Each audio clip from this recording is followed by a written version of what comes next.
है और वह आग का गोला उस डायनासोर के आर पार निकल जाता है और वह ड्रैगन डायनासोर आग में जलने लगता है और जलते जलते वह नीचे जमीन पर जा गिरता है और कुछ ही देर में दम तोड़ देता है।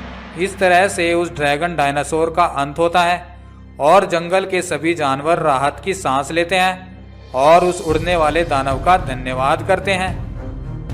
एक हरा भरा जंगल था। उस जंगल में सभी जानवर हंसी खुशी से अपना जीवन व्यतीत कर रहे थे। जंगल का राजा शेर बहुत ही समझदार और रहमदिल था। सबका जीवन बड़े ही मजे में कट रहा था। वहीं एक टीले पर एक बड़ा ड्रैगन रहता था।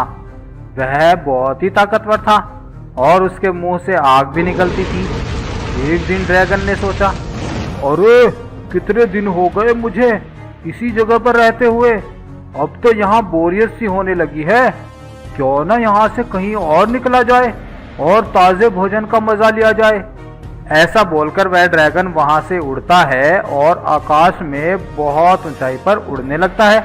उड़ते उड़ते वह ड्रैगन काफी दूर निकल जाता है और उसी जंगल के ऊपर पहुंच जाता है जिसमें शेर रहता था। ऊपर से वह देखता है कि बहुत सारे जानवर मस्ती में मस्त थे।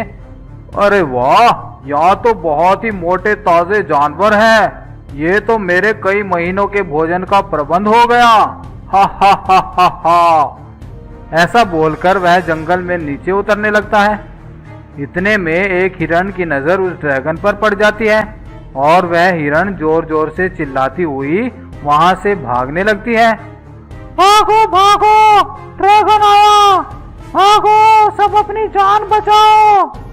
सभी जानवर वहां से भागने लगते हैं। इतने में ही वो बकरी का एक बच्चा पीछे छूट जाता है और वह ड्रैगन उस बच्चे को उठाकर वहां से चला जाता है।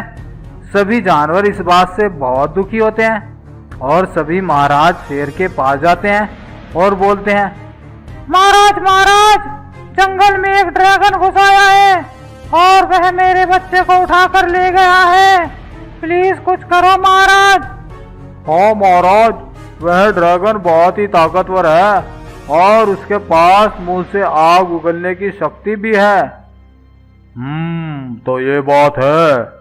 देखो दोस्तों, वह ड्रैगन बहुत ही ज्यादा ताकतवर है। उसे हराना हम में से किसी के बस की बात नहीं। यहाँ तक कि मैं भी उसका मुकाबला नहीं कर पाऊंगा। फिर क्या हमें यूं ही मरना होगा महाराज?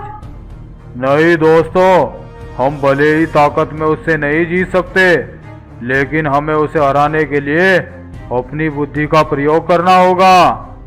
फिर महाराज शेर सबको अपनी योजना के बारे में बताता है। योजना सुनकर सभी जानवर अपने अपने काम पर लग जाते हैं।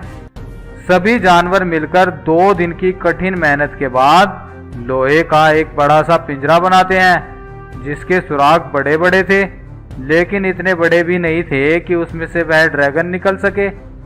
अब सभी उस ड्रैगन का वेट करने लगते हैं। कुछ देर में ही वह ड्रैगन वहां पर आ जाता है और बोलता है, हा हा हा हा हा, आज कौन मेरा भोजन बनेगा? आगे आ जाओ, नहीं तो सबको जलाकर भस्म कर दूंगा। हा हा हा हा। तभी महाराज शेर निकलकर सामने आता है और बोलता है, मैं इस जंगल का राजा हूँ और अपनी प्रजा की रक्षा के लिए सबसे पहले मैं